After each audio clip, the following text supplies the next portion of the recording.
Dear audience, I hope you are doing well by the grace of Almighty. I'm back with my reading challenge. This is our ninth day of reading this book as a part of our daily reading challenge. Let's move on to the book. Here we are in 148 pages, where the in the last reading we saw that the alchemist gave the parts of gold to the monk and the boy. Now let's move on to the next step. But this payment goes well beyond my generosity. The monk responded, Don't say that again. Life might be listening and give you less the next time. The alchemist turned to the boy. This is for you, to make up for what you gave to the general. The boy was about to say that it was much more than he had given the general, but he kept quiet because he had heard what the alchemist said to the monk. And this is for you. This is for me, said the alchemist, keeping on of the parts, because I have to return to the desert where there are tribal wars. He took the fourth part and handed it to the monk. This is for the boy if he ever needs it. But I'm going in search of my treasure, the boy said. I'm very close to it now, and I'm certain you will find it, the alchemist said. Then why this? Because you have already lost your savings twice. Once to the thief and once to the general. I am an old superstitious Arab and I believe in our proverbs. There one that says everything that happens once can never happen again, but everything that happens twice will surely happen a third time. They mounted their horses. I want to tell you a story about dreams, said the alchemist. The boy brought his horse closer.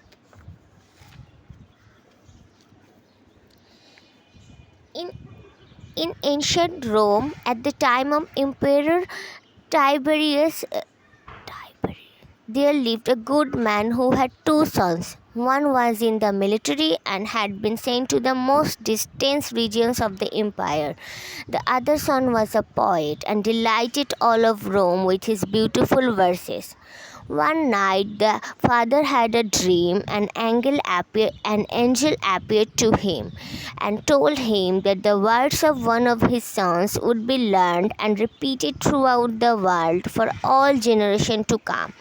The father woke from his dream grateful and crying because life was generous and had revealed to him something any father would be proud to know. Shortly thereafter, the father died as he tried to save a child who was about to be crushed by the wheels of a chariot.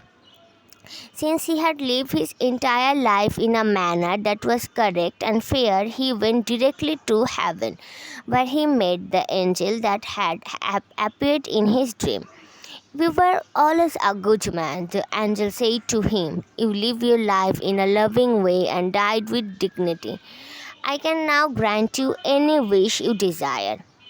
Life was good to me, the man said. When you appeared in my dream, I felt that all my efforts had been rewarded, because my son's poem will be read by men for generations to come. I don't want anything for myself, but any father would be proud of the fame achieved by one whom he had cared for as a child and educated as he grew up. Sometime in the distant future, I would like to see my son's words. The angel touched the man's shoulder and they were both projected far into the future. They were in an immense setting, surrounded by thousands of people speaking a strange language. The man wept with happiness. I knew that my son's poems were immortal, he said to the angel through his tears. Can you please tell me which of my son's poems these people are repeating? The angel came closer to the man and with tenderness led him to a bench nearby, where they sat down. The verses of your son, who was the poet, were very popular in Rome, the angel said. Everyone loved them and enjoyed them, but when the region of Tiberius ended, his poems were forgotten. The words you were hearing now are those of your son in the military. looked at the angel in surprise. Your son went to serve at a distant place and become a centurion. He was just and good. One afternoon, one of his servants fell ill, and it appeared that he would die. Your son had heard of a rabbi who was able to cure illness, and he rode out for days and days in search of this man. Along the way, he learned that the man he was seeking was the Son of God. He met others who had been cured by him, and they instructed your son in the man's teaching. And so, despite the fact that he was a Roman centurion, he converted to their faith. Shortly thereafter, he reached the place where the man he was looking for was visiting. He told the man that one of his servants was gravely ill, and the rabbi made ready to go to his house with him. But the centurion was a man of faith, and looking into the eyes of the rabbi, he knew that he was surely in the presence of the Son of God. And this is what your son said, the angel told the man. These are the words he said to the rabbi at that point, and they have never been forgotten. My Lord, I am not worthy that you should come under my roof, but only speak a word, and my servant will be healed. The alchemist said, no matter what he does, every person on earth plays a central role in the history of the world, and normally it doesn't know it. The boy smiled. He had never imagined the questions about life would be of such importance to a shepherd. Goodbye, the alchemist said. Goodbye, said the boy. This is for today.